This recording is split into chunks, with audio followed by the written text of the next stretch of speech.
Hey everyone, this week we have a couple of undercover movie cars to review. First one up, this is a Audi S8.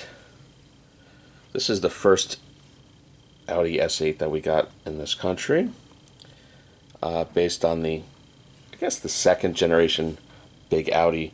First there was the Audi V8, which was kind of a neat car. I always loved this body style.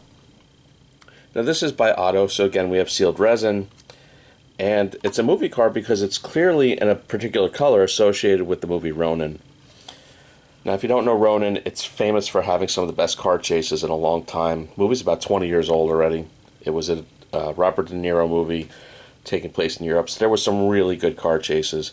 And Otto even mentioned when they launched this color that this is the color used in the movie Ronin, of the car used in the movie Ronin. But obviously they're not going to pay any licensing fees. So that's what I mean about kind of like undercover movie cars. The paint is pretty awesome. It's a heavily candied metallic dark green. In terms of flaws, the windows are very good for an Otto. The wheels are very good. Interior, from what you can make out, it's very good. For some reason, I think in the movie the car was a manual transmission. In America, we didn't get that. We only got automatics. You'd have I think about a 4.2 liter V8, either 340 or 360 horsepower from memory.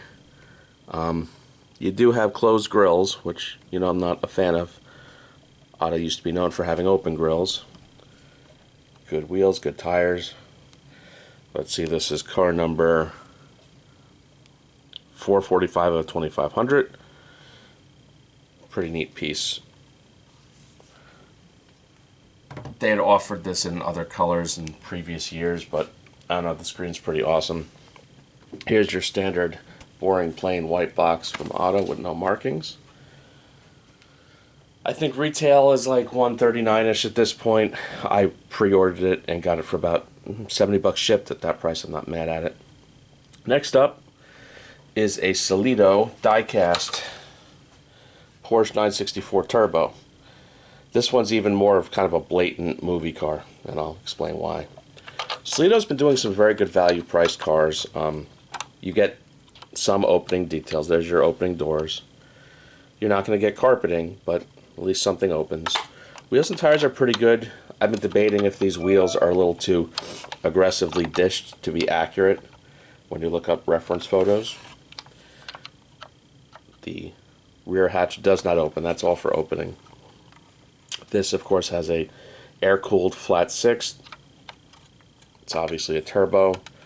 Only one more generation after these, the 993, were air-cooled. Then they went to water-cooled for the 996. So these have skyrocketed in value over the past few years.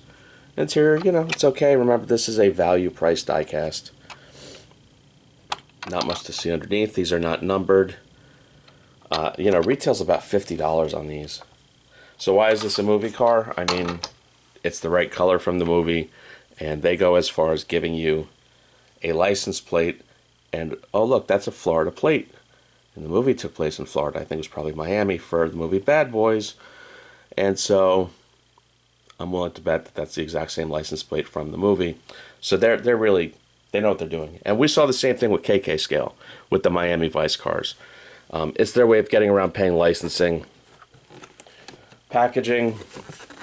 There's your standard Solido window box with a little platform marked, Porsche 964 Turbo. I think I paid $30 for this. Maybe $35 shipped when I bought with some other cars. So at that price, can't go wrong. Definitely not mad at it. Neat display piece. It goes in the movie car section.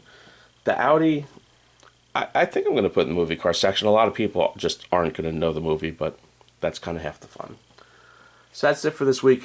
Everyone please like and subscribe, and have a good one.